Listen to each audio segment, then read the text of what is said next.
Hey everybody, I just wanted to make kind of a all-in-one guide on my recommendations for the game now that I've basically through the entire campaign on heroic and just the only thing I haven't really beaten was Onyxia. I have almost all of the gold. I've almost golded every hero on the dungeon. I think the only ones that I'm missing gold is these ones. But it's only one on each, and I'll finish those the next time we have this alliance around. I think that the Horde alliance is probably one of the worst alliances, which is maybe why. But anyway, just wanted to give kind of like an all-around overview on how I would play this game now that I've kind of been through it. Things I think I did well, things I could have improved on, and all that. So let's start off with basically the campaign, right? So you have all these different levels, and playing through the campaign is how you can get gold. It's how you can gain experience, and then inevitably it will get you the sigils or whatever they're called. To then each one of these will give you new leaders, and then it will give you and it would also give you some minions, and it'll give you some other rewards along the way. And then you'll get other things unlocked after you reach certain thresholds. So that progression is important because it like easy way to get gold, and it also is a great way to, like I said, get experience. So I recommend playing that. They refer to that as PVE as far as you can, and then the next thing you absolutely want to focus on are these dungeons. So the dungeons you'll get offered each week. They rotate. We're on the Beast week, and then why you want to progress as far as you possibly can here is because this will improve your mini level, and the higher your mini level, the like higher content you're going to be able to clear. So the further you're going to be able to go in PvE, and it just really becomes really critical. So definitely focus heavily on these. There's several different YouTubers that have guides on these and builds they recommend. I also probably will have some in the future, but the dungeons are super important, and there's like kind of a tricks for each of them. How the dungeons work, if you don't already know, is you basically play the first level, you'll get a relic, which is just a boost, and you get to pick one of three. And then once you beat that boss, you go to the next one. And then as long as you beat that one, you'll progress to the third boss. And then if you beat that boss, you'll of course get the reward. The first ones you get, unlock several tiles. The later ones, you only get one each. So what these tiles do, I was kind of showing. So basically, as you can see behind each one of these minis, there's a it's all gold, except for, of course, on this one you'll see I have a silver, and then on yours you could see none, right? So how you get those is you complete the dungeons.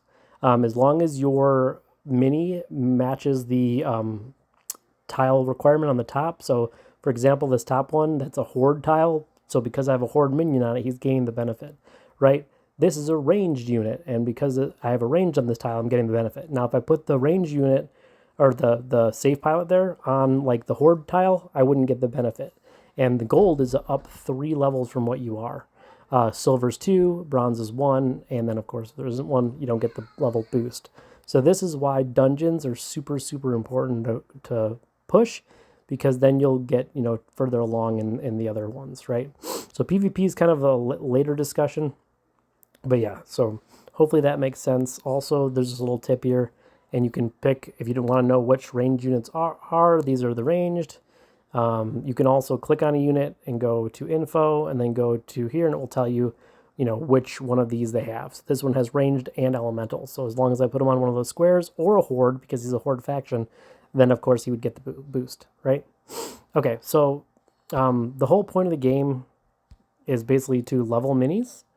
Unlock them, level them up, and then get more powerful and powerful so you can clear the end game content. And then inevitably, you basically, until the raid comes out, you'll be doing PvP, right? So it's kind of that kind of progression. So the first thing you want to do when you start the game is you want to try to get every mini as quick as possible. So spend your gold in this shop here, and I can explain a little bit on the shop. There's a shop here, a store, and there's this grid, right? So this grid resets every 24 hours at midnight, and it drops the bottom row, right? But you also have these recycle grids that allow you to clear this entire board. And what you want to focus on, like I said, is getting every mini unlocked. That's step one. And then you're going to want to get 3 of each mini so you can get them all uncommon to unlock their first talent, right? So once you unlock their first talent, then you're going to absolutely want, before you get any of them, because you'll start getting offered, like, see how this guy, I'm offered this. So this might not be one I want though. So how you can clear this is you can either, when you buy something in this row, this will clear like a T. You can see the red. So that's everything it will clear. So if I bought this mini, it would clear this one. Ideally, you want to get one you actually want. So Quillbor, we'll talk about him later, but he's awesome. So I would definitely probably want him. So I'd move him out of the way, right? And then I could literally just buy this one and we'll take out this row and the one above it, right?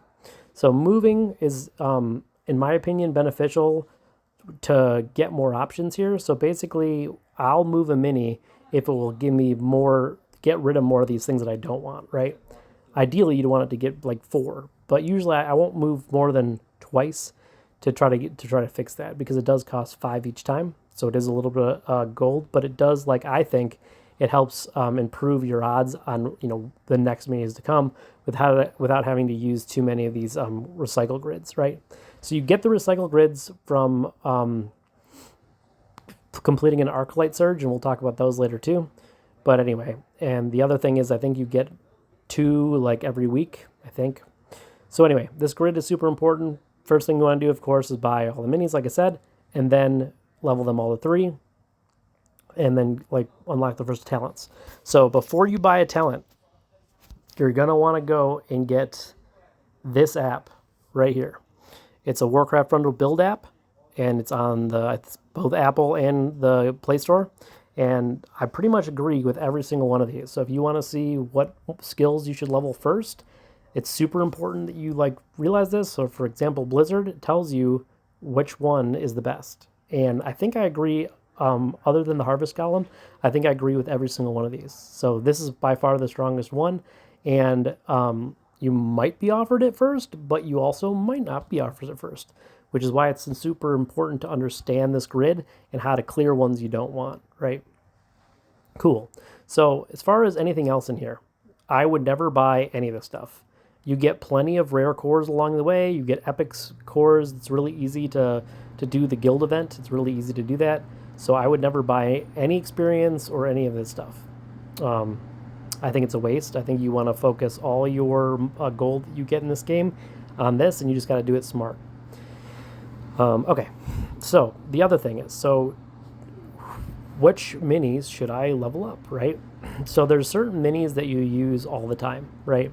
So they're the must-haves are this Safe Pilot. You pretty much use it in both PvE and PvP, almost every deck. Quillbor is a 2 tank that is unbound mini, meaning you can place them anywhere on the map, and it really helps you with clear higher content. So Quillbor is an absolute must. I'm just going for literally just criticals. So Harpies with this infectious swipe is super critical, because it's I think it's the highest DPS mini in the game, and it can really help you clear difficult levels. They're fast too. Okay, so another one that's important is this guy right here, Worgen, with this talent, the premeditation. Basically, he's cloak, and then he'll ambush and do a bunch of damage, and you can even use smoke bomb to recloak him. But yeah, you absolutely want him. This one right here, I wish I focused on earlier. Flamewalker is awesome, really good AOE, and this talent at each successive hit will make the flame go farther, so it really helps you clear some levels that you have a bunch of things in a line. This is probably the most important mini in the game with this specific talent, Flame Burst, because you'll pretty much use it to clear most bosses. A lot of times, a lot of the end game bosses, you'll end up just putting the whelp eggs, on the boss and defending everything else. And every time you get whelp eggs, you just put them at the boss and eventually kill them. So this mini, I wish I would have focused on a little more. And the reason for that being is you basically, I don't think I've seen a clear yet for Onyxia, the last one, without this guy. So you have to have him at 25, 26. So I'm way behind, so I'll probably be clearing Nixie anytime soon. But anyway, so still, so the priority is level these all up to uncommon, and then select the talent that's best. And then, all right, this is another pretty critical one right here. This will help you with dungeons, and Bloodthirsty is probably the best. Some people like Knockback, but then Bloodthirsty definitely does help. But this one will help you with dungeons and then a lot of the PvE content. It's a really good spell. Banshee is an absolute must. This, like, there's certain levels you wouldn't. I don't. You probably could beat them, but you. This will let you clear it even if you're not at the same level as they are. This basically lets you steal anything on the board. And then this specific talent, Will of Necropolis, heals them to full, so it's just really good. And you definitely want to focus on Banshee. Other than that, let me really quickly take a look. This guy right here, the bombs are good. Typically this is a better talent, but I use this one because you want to make sure that they can kill the tower in one hit. And when you're playing content that's higher than yours, then the two of them won't do it, so you need the third, which is why I was using the extra bomb in the later on levels. This is probably the best tank in the game, another good one to have. I use this a lot in the PvE, and this talent's better than this one. I definitely recommend this one. Okay, so let me see if I missed anything here.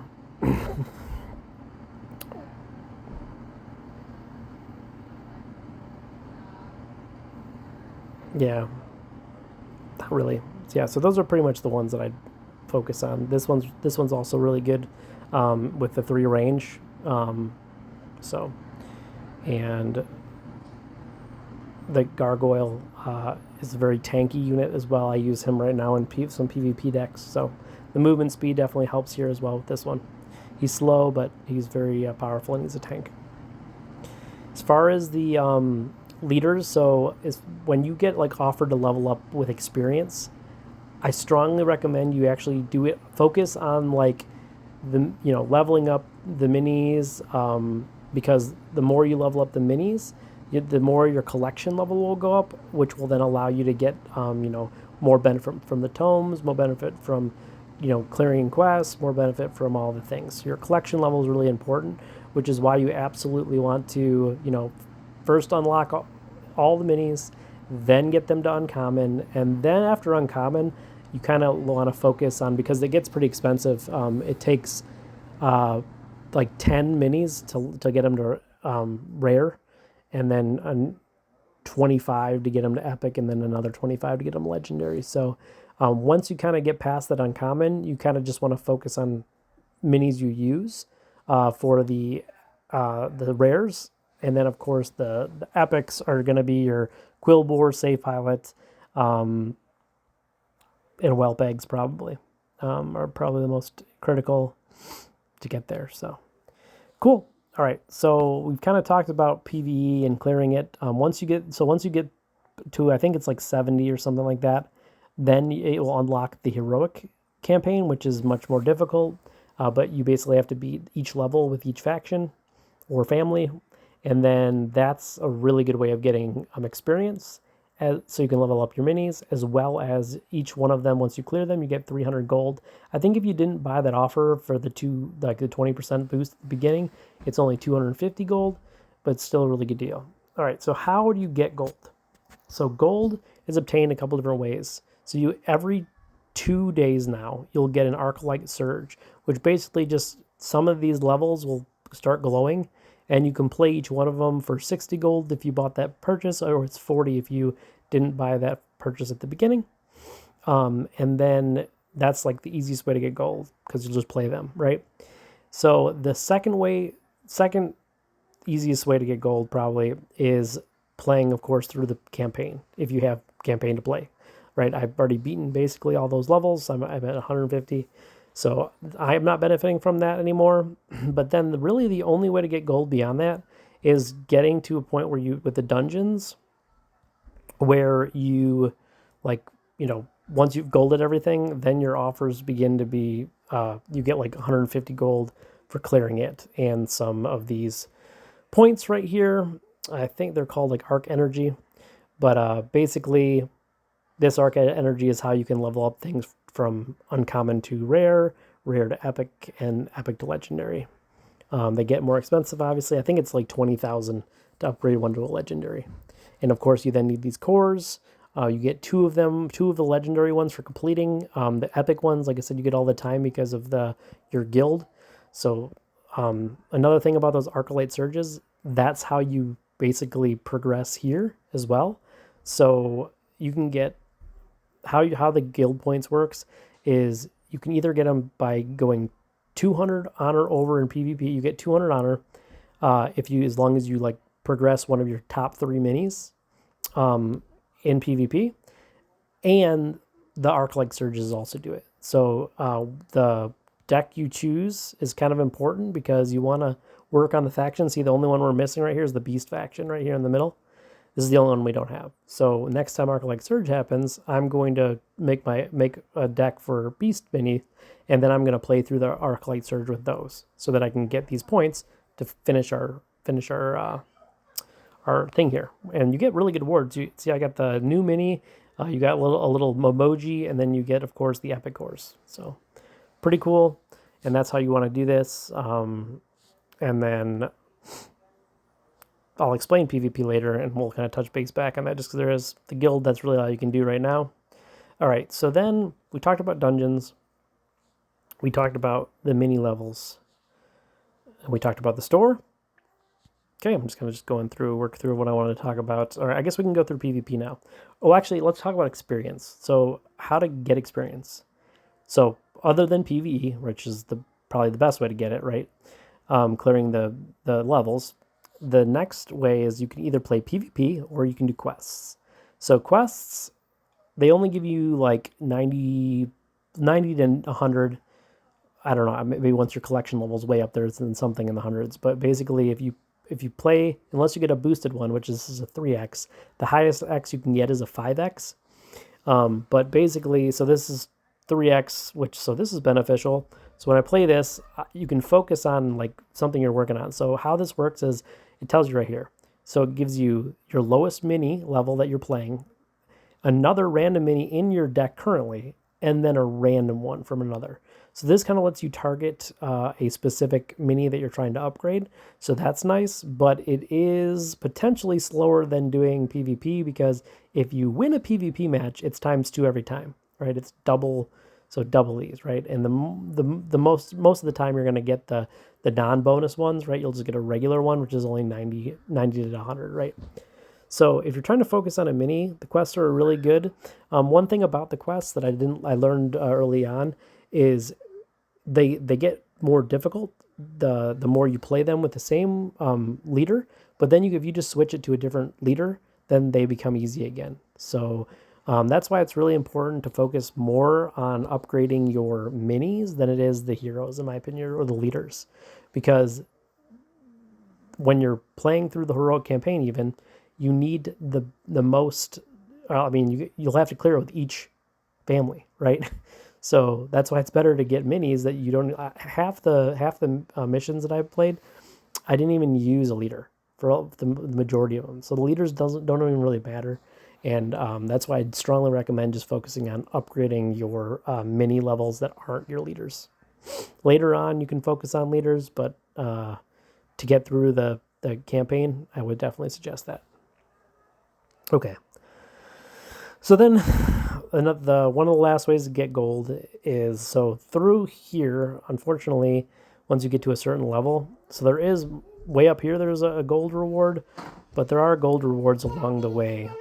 So there's gold along the way, but the PvP is pretty difficult at the higher levels, especially once you get past 9,000, because, and how this works is basically your top 3 levels here is the top 3, sorry, what the top 3 that you've won in PvP, that allows you to basically benefit for your guild because you get the points, and also it increases level. If you play with anything other than your top 3, it doesn't like progress your level here at all.